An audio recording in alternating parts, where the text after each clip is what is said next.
భగవద్గీత 4వ అధ్యాయము 9వ శ్లోకము పార్ట్ 2.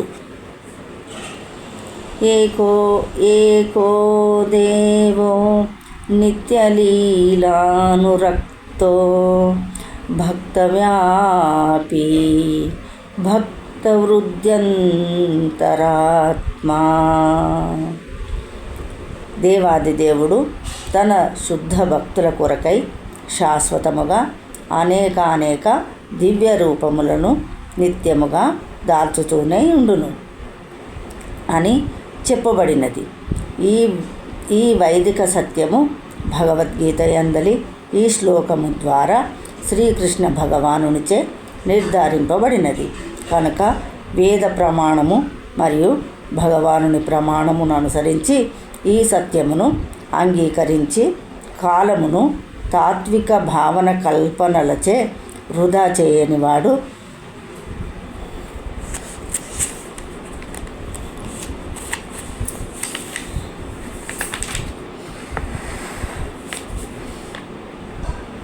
అత్యుత్తమమైన సంపూర్ణ ముక్త స్థితిని తప్పక పొందగలుగును. అనగా విశ్వాసముతో ఈ సత్యమును అంగీకరించినంత మాత్రముననే మానవుడు నిస్సందేహముగా ముక్తిని పొందుచున్నాడు. వాస్తవమునకు ఈ విషయమున తత్వమసి అనడి వేదవాక్యమును అన్వయింపవచ్చును.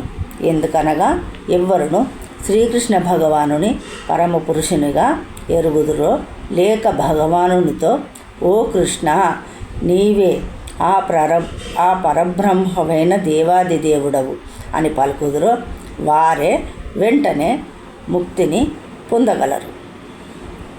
తద్వారా భగవానుని దివ్య సహచర్యమును పొందగలుగుట వారికి నిశ్చయమగును. అనగా అట్టి విశ్వాసపూరితుడైన భగవద్భక్తుడు పరిపూర్ణత్వమును సాధింపగలడు.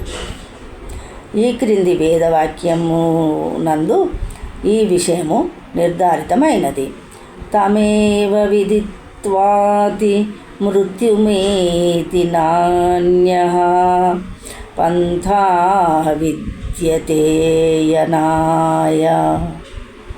కేవలము దేవాదిదేవుని గూర్చి ఎరుగుట చేతనే జనన మరణముల నుండి ముక్తమైన సంపూర్ణ స్థితినే మానవుడు పొందగలడు.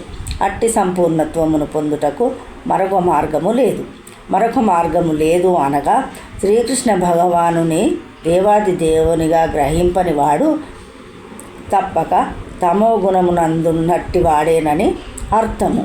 తేనె సీసాయందలి తేనెను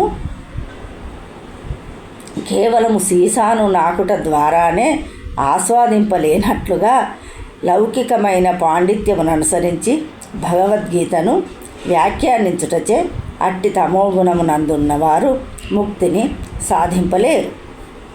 అట్టి లౌకిక తత్వవేత్తలు లౌకిక ప్రపంచమున అత్యంత ప్రధానమైన పాత్రను పోషింపవచ్చును, కానీ ముక్తికి మాత్రము వారు అర్హులు కాగలరు. అట్టి గర్వితులైనట్టి లౌకిక విద్వాంసులు భగవద్భక్తుని అవ్యాజ కృప కొరకై వేచి ఉండవలసినదే. కనుకనే ప్రతి ఒక్కరూ కృష్ణ చైతన్యమును జ్ఞాన మరియు విశ్వాసములతో అలవర్చుకొని ఆ మార్గమున జీవ పరిపూర్ణత్వమును పొందవలసి ఉన్నది. జై శ్రీకృష్ణ.